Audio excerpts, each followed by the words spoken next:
this question. It's about thank yous. So, when an actor wants to thank you, what way do you personally prefer to be thanked?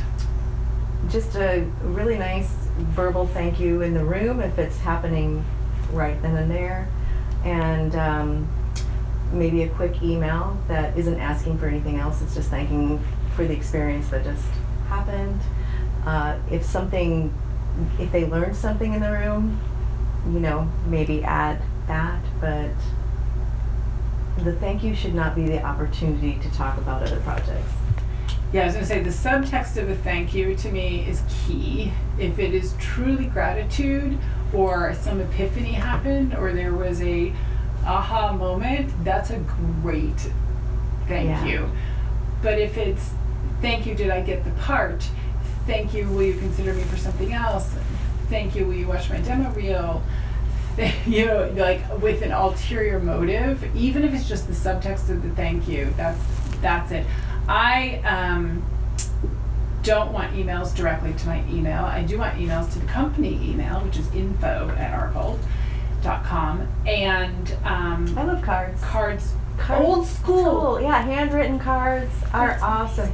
And nothing in it. No Starbucks card, whatever. And no little business card saying your name. Although I have to say sometimes that's helpful because then it'll jog the memory of who it is. But it just seems like you want another job when you put that stuff in there. So I love personalized cards that actually do share, why they're thanking. Why is this worth a thank you? It's not just like, hey, thanks for your time, great to meet you. Like it's great and lovely, but if it was thanks for your time, it was, I hadn't been to this part of Charlottesville before, and afterwards I went to this amazing restaurant and it was really fun. Like that to me is so much more human, and that's building a relationship, because I think part of the thank you is gratitude, and then it is building a relationship without asking for anything. And so just sharing something for me it's nice. It's a human interaction. Nice. It feels good to be thanked.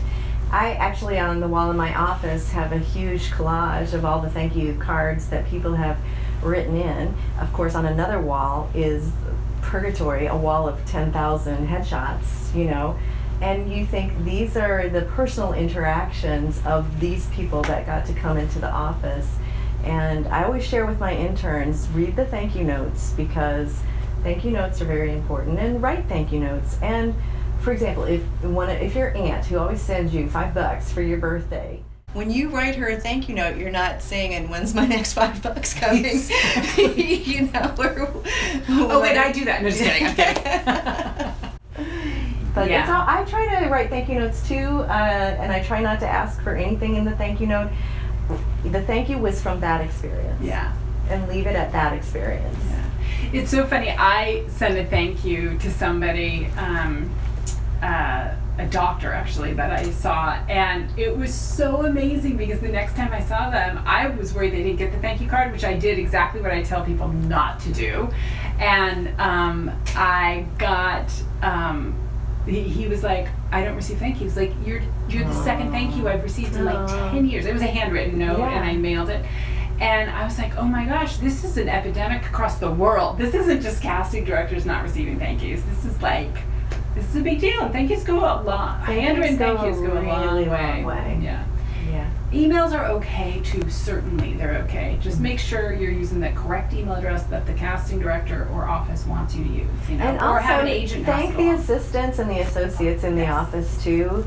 That is a huge boost for them, and they know that they're creating a relationship with that actor. And I remember as an assistant and an associate getting a note with my name on it. I still have the very first envelope that I received in the mail. It was an actor's headshot. Are you watching this? Literally, I know. I want to know who I've got to look and see who it is, but it's the envelope, and it's addressed to Erica Arvold at Jane Alderman Casting. And I mean, I saved it. I was legit. Like I existed.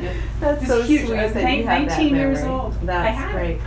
And then if you want to think about sort of like an annual thank you, if that's part of the conversation, a lot of actors will send something at the new year or around holidays.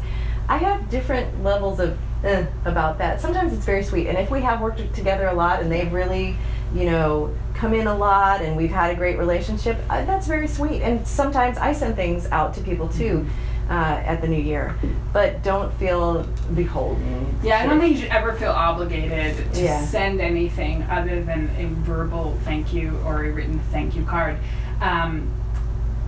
Around the holidays, I have to say, because we have an office staff of people, and when you have your staff, it is really nice to share. When a box arrives and you open it up and everybody has a bit of fun. Or a bunch of Starbucks cards for $5 each or whatever it is. Like, that's fun. But those are holiday, those are business holiday gifts, and they are, I'd even put those in a little bit of a different category than a thank you, because I feel like that's a, I agree. It's a very personalized thing too. Some people are gift givers, like you, and some people are not so great at gift giving, like me.